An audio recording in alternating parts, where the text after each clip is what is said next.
শিল্পচর্চার ক্ষেত্রে ওয়াটার কালারই আমার প্রধান মিডিয়াম অফ এক্সপ্রেশন। যদিও বিভিন্ন মিডিয়ামে আমি কাজ করেছি, যেমন অ্যাক্রেলিক, অয়েল, মিক্স মিডিয়া, কিন্তু বিগত ১.৫ দশক ধরে আমি শুধুমাত্র জল রঙেই কাজ করছি আমার শিল্পচর্চার ক্ষেত্রে। আমার কাছে মনে হয় জল রঙের একটি নিজস্ব প্রাণস্পন্দন রয়েছে, যা মানে এর চলার পথে আর গতি রয়েছে, এর উত্থান আছে, এর পতন আছে, একই সঙ্গে একটা অনিশ্চয়তা কাজ করে, যা আমাদের জীবনের সঙ্গে গভীর সম্পর্কযুক্ত। ওয়াটার কালার শুধুমাত্র আমার কাছে একটি মাধ্যম নয়, এর সাথে মিলেমিশে আছে আমার ছবির ভাবনা, কল্পনা, এর সাথে গভীর সম্পর্কযুক্ত এই মাধ্যমের সঙ্গে।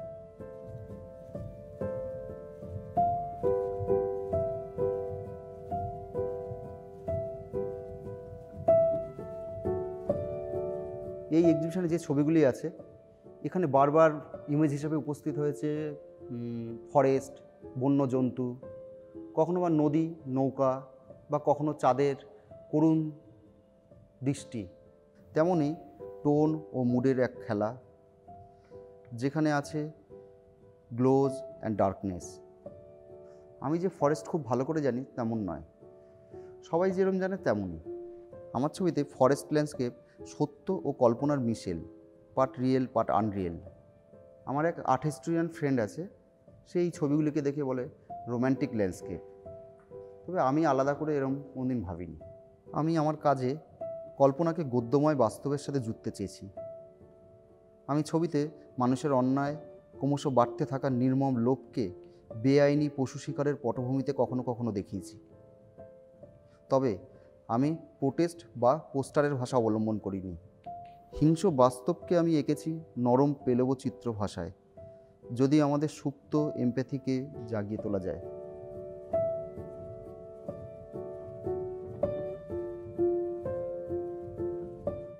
এই প্রদর্শনীতে প্রায় প্রতিটি ছবিতেই চাঁদ বিভিন্ন রকমভাবে উপস্থিত হয়েছে।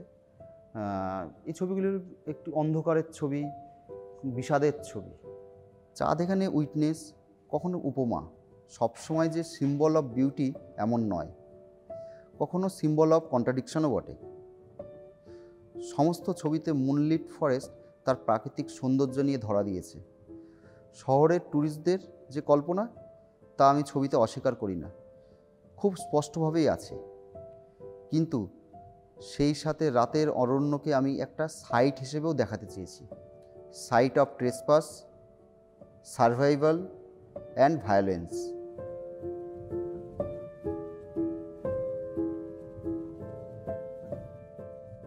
আধুনিকতার এই নির্মম সত্যটাকে আমি ধরতে চেয়েছি জল রঙে আমার নিজের মতো করে।